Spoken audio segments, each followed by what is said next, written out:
নমস্কার বন্ধুরা, আজকে আমি আমার বন্ধুদের জন্য একটা নতুন ভিডিও নিয়ে এসেছি। আমি যে ড্রেসটা বানিয়েছিলাম, ওই যার জন্য বানিয়েছি, ওর ছোট্ট বেবি আছে, যার জন্য ওই জামাতে আমি একটা চেন লাগাবো।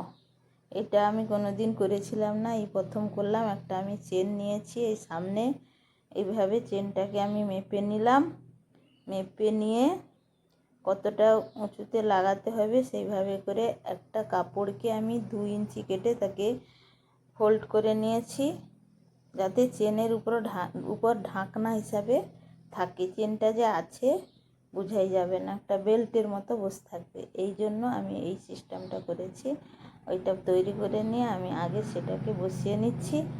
বসিয়ে নেওয়ার পরে আমি চেনটা লাগাবো। যেহেতু আমি প্রথম বানাচ্ছি, তার জন্য নিয়মটা ঠিকঠাক নিজের নিজের মতো করে আমি বানাচ্ছি। তারপরে একটা দুটা বানানোর পরে বোঝা যাবে যে কিভাবে বসালে আরও সুবিধা হবে।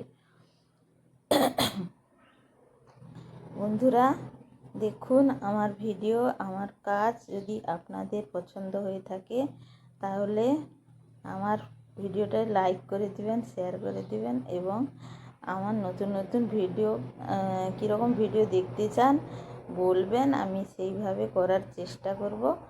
আর আপনাদের লাইক কমেন্ট আমাকে ওই ভিডিও করতে সাহায্য করবে।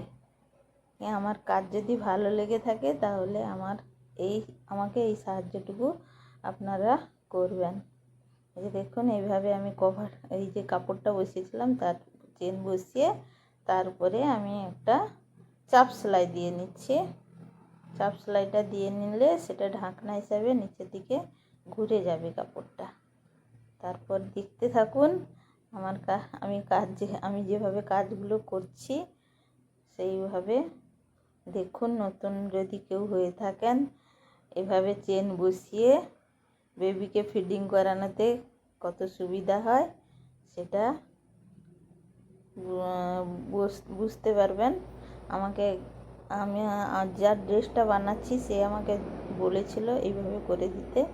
আমি তার জন্য এইভাবে আমি চেষ্টা করেছি করে দেওয়ার জন্য।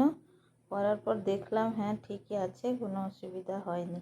এইভাবে কি আপনারা কেউ চেন বসিয়েছেন? না আমি নতুন করছি, জানি না আমি। দেখতে থাকুন। এই যে সেলাইয়ের কাজগুলো ধৈর্য ধরে করতে হয়। চেন টেন লাগানো বা এইসব কাজ, যে কোনো কাজই ধৈর্য এবং খুব যত্ন সহকারে করতে হয়। যত যত্ন সহকারে করবেন, নিজের যদি পছন্দ হয় কাজটা তাহলে অন্যের পছন্দ ঠিকই হবে। নিজের যদি পছন্দ না হয় তাহলে অন্যের পছন্দ হবে কী করে? এবং কাপড়ের সঙ্গে ম্যাচিং সুতোটা দেওয়ার ব্যবস্থা করতে হবে, কেননা ম্যাচিং সুতো থাকলে দেখতে আরও ভালো লাগে। ম্যাচিং সুতোটা না থাকলে ওই ফিনিশিংয়ের কাজগুলো দেখতে মোটেও ভালো লাগবে না। তার জন্য আমি যে কোনো কাপড়ে এরকম সেইরকম সুতো দেওয়ার চেষ্টা করি। এই যে দেখুন, চেনটা লাগানো হয়ে গেছে, কিন্তু এইটা কেটে কাপড়টাকে আমাকে উল্টে দিতে হবে।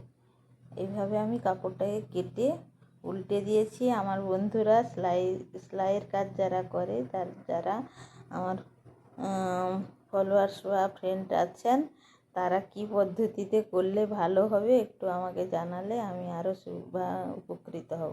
আমি তো এই পদ্ধতিতে করেছি, বেশ ভালোই হয়েছে, কোনো অসুবিধা তো হয়নি। এই কাপড়গুলো উল্টে ভালো করে সেলাই করে দিতে হবে। নিচের দিকে কাপড়টাকে রেখে দিয়ে, এই যে পটিটা বসিয়েছিলাম নিচের দিকে কাপড়টা রেখে দিয়ে আমি আবারও একটা সেলাই দিয়ে নেব। নাহলে এই কাপড়গুলো তো লেগে যাবে চেনে, না? কাপড়গুলো সুন্দর করে উল্টে দিতে হবে যাতে চেনের সঙ্গে কোনো প্রকারে না আটকে যায়। এইভাবে আমি ওই জামার চেনটা সেট করছি।